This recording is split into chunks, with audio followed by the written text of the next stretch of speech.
Okay, guys, so we've gotten to the last series in the series of 3, and it's called the two-strike approach. So what is the two-strike approach? I often tell guys, what do you do different when you have 2 strikes on you, or do you do anything different? Well, if you're talking about the mental approach, if you're talking about your two-strike mental approach, what does that look like for you? What does that define that for me? And I always tell my guys, what are you thinking about? Explain the two-strike approach.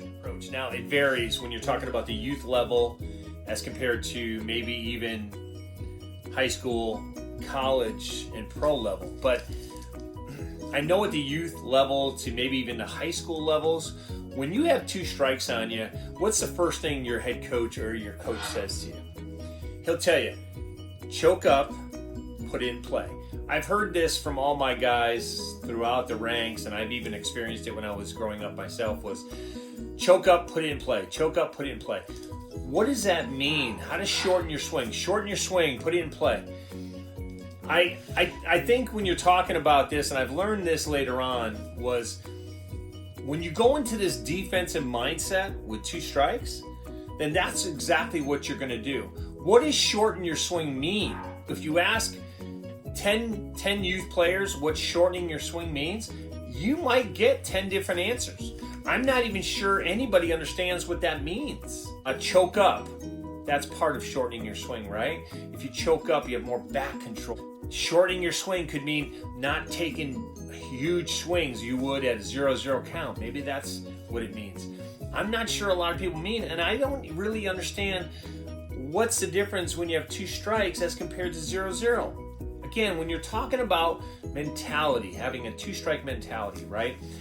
I don't want to be put on the defensive. So we're going to talk about that. What does 2 strikes mean, and what does the being on the defensive mean when someone says shorten up and put it in play? When I talk about a defensive mindset as it relates to 2 strikes, it's kind of putting you back, that you're very aware of the strike zone. You're almost, and if you ask 2 kids how they feel, and I always go back to this, right? How do you feel when you have 2 strikes on you? Most kids will say, I feel nervous, I feel uptight, I got to swing at almost anything. And then if you ask somebody how do they feel when it's 3 balls, no strikes, how do you feel when that? Oh, I feel great, I feel ready, I'm ready to swing. Well, let me ask you a question. Why do you have a different mentality just because of the pitch count? So when we talk about the 2-strike approach, we have to go back to this next pitch mentality, okay? To me, hitting with 2 strikes is easier than hitting 0-0 because the onus is on the pitcher to throw something good. And usually at the youth level now, they're trying to throw something in the dirt, make you chase. They're trying to throw something high to make you chase. I often say to my guys, if you wouldn't swing at that pitch 0-0, the ball in the dirt or the high pitch, don't swing at it when you got 2 strikes. You got to get back to even. You're trying to get back that count back to even, where you have an even count, where it's 2-2 or 3-2, and now you're putting more stress on the pitcher to actually come in and throw you something. But when we're talking about the 2-strike approach, here's what I tell my guys. Now we're talking about some of the older level guys. 2-strike approach, we call it 2 and 2. Okay, you move up in the box 2, you move in 2. So now what I'm doing, if I'm a guy that likes to pitch inside, I'm actually challenging the hitter to come into my zone, to come into the place that I want the pitcher to throw it to. My A swing, we call it, right? And if he decides to go away, now that outside pitch is really a middle pitch. So when you're talking about the concept of 2 and 2, right? And then I may tell my guy, listen, we may go 2 and 2 and then stay grounded. If I was a leg kick guy, but normally I leg kick with 2 strikes, I may go grounded because that's an adjustment for back control. Now, if you're good at what you do, maybe at the pro level, you're not going to stop doing your leg kick. You're just going to have to be more aware of where the strike zone is, right? And now it becomes next pitch mentality. Now it becomes about yes, yes, yes, no, right?